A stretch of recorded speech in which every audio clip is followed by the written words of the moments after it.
xotirjam bo'lsin. Butun dunyo bo'yicha eng salobatli inson bo'lsin. Alloh bilan doimo bog'lanib tursin. Allohdan bir zum chetda qolmasin. Ana shunda inson haqiqiy mo'min bo'ladi. Haqiqiy zokir bo'ladi. Haqiqiy banda bo'ladi.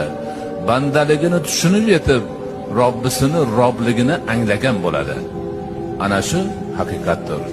Chunki Alloh bandani yaratib qo'yib bor ketaver demagan.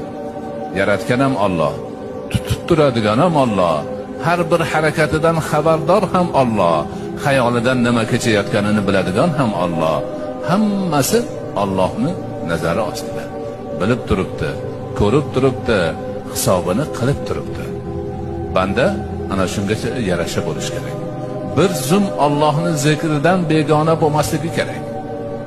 Doimiy ravishda Allohning zikri bilan qalbi bog'liq bo'lish kerak.